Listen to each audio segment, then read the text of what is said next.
What is going on, guys? It's time for another Broadhead review. So today we are going to talk about the Iron Will Vented 100. And as you can tell by this arrow, this one has already done its job. Shot a buck with it last week. Here, let's roll that footage right now.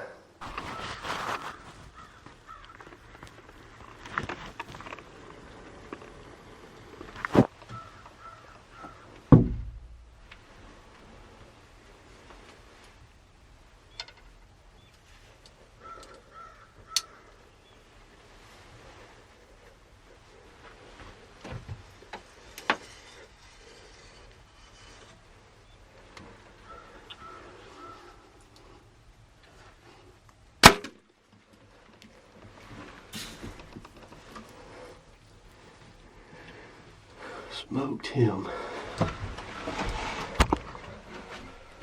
He's dead right there.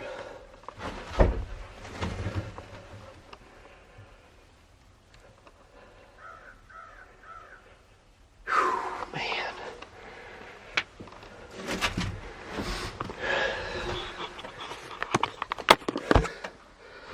Whew.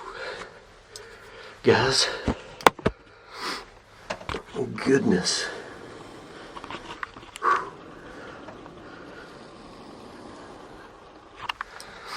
Talk about how something can change in a heartbeat. Guys, I'll be honest, it is pretty damn chilly this morning. Whew. Man. So, that happened real quick. All I know is he is a good, solid, heavy, mature buck. It is cold, and I smoked him. Blind trap back here. He was standing somewhere right in here when I shot him. Arrow's right here, just covered in blood.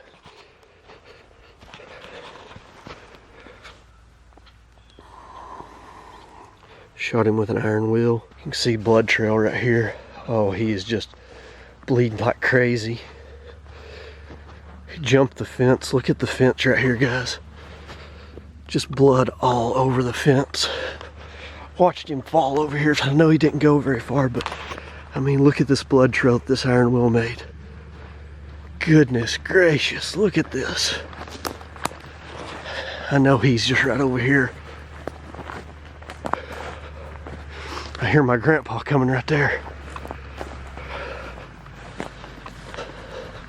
This blood trail is incredible. There he lays, right here.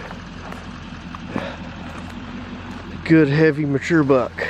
What we were wanting to shoot out here. Guys, I showed y'all the blood trail, this deer with this iron will, but I want y'all to see this. Look right here. That arrow absolutely cut that leg bone completely in half. This leg is it's just hanging there. That is insane. I mean, and this is not a small deer by any means. This thing has a pretty good sized body on it. And that arrow just blew through that leg bone. Okay guys, as you can tell, that Broadhead absolutely did a number on that buck. And, you know, I've killed 6 or 7 animals so far with an iron will in the past 2 or 3 years. And I will tell you, I keep having the exact same results every time. So as soon as I saw a picture of these Broadheads when they were released, I knew I had to have some. I ordered a package, and the very first animal I shot with them was the biggest pig that I've ever killed in my life. It was a pig pushing 260, 270, and he was a giant. I shot him with a vented 100 at about 17 yards, got a complete pass through, the arrow stuck in the ground like 6 inches, and I couldn't believe it, but after I picked the arrow up, the Broadhead was in perfect condition, and it actually still shaved hair. And you know, that's something that I think a lot of guys don't take into consideration when they see the price tag of these Broadheads. They see that $100 price tag and they think, no way in hell am I spending $100 on a pack of 3 Broadheads. However, when you think about the fact that you can kill multiple animals with 1 Broadhead, it actually is cheaper in the long run. I have an uncle that I turned on to these Broadheads, and he is currently at 4 animals with 1 Broadhead. He shot a bear in New Mexico, he shot 2 pigs with 1 arrow, and then he just shot a giant stud of a whitetail last week with the same Broadhead, same arrow. These things They just hold their edge and they hold up. That's all there is to it.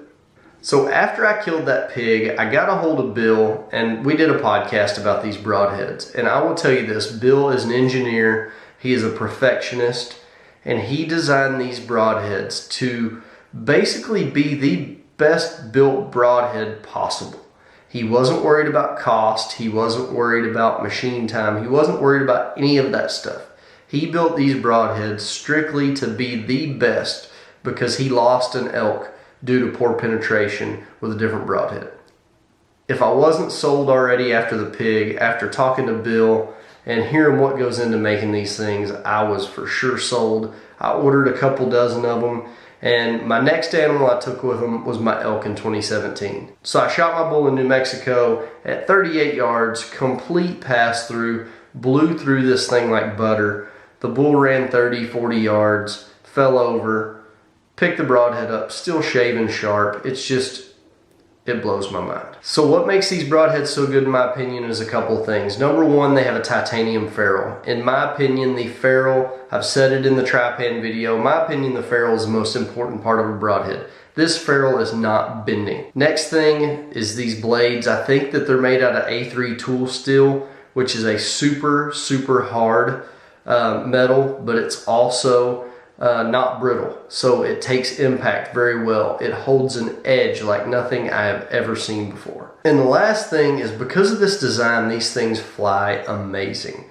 I have gotten these things to group with my field tips out past 80 yards, which for a fixed blade, sometimes that is hard to do. You know, one reason I really like these over like the German Kinetic Silver Flames, which I killed my moose with, is I really like the bleeder blades. I feel like it opens up just a little more of a hole, and so instead of having a slice, you know, it kind of flaps that open, and so that blood can escape a little better, and I think that makes a huge difference for blood trails. Iron Will actually today just released the new wide version of this, and I cannot wait to get my hands on those things.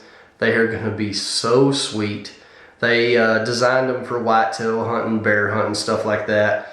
They are 1 3/8 inches wide, so like 30% wider than this, and so it's going to make a big hole, but it still has a titanium ferrule, still has the tool steel blades. You know, they are going to be so sweet. But guys, I'm telling you right now, get you some of these Iron Wills. You won't be disappointed. These things are worth every penny. I mean, think about it. The one thing that kills an animal is the broadhead. So why would you skimp there? I hope you liked this video, guys. If you did, give it a thumbs up and subscribe. I really appreciate it. Leave a comment below if you have tried the Iron Wills, and also leave a comment what your favorite broadhead is, because I love to see what you guys like, what broadhead you like to shoot. But right now, I'll be honest, this is my favorite head. I'm leaning more towards the Iron Will, especially now that the wide head came out, over the Trypan. And I wouldn't have thought I'd have said that. You know, I love that Trypan, but I'm telling you, these things just do what they're supposed to do. They are, in my opinion, the perfect fixed blade broadhead. I don't know if they can be beat. I really don't. I think that, you know, the Indians had it figured out. That shape right there, it works. And I think these are engineered almost perfect. So guys, thanks for watching. See you on the next one.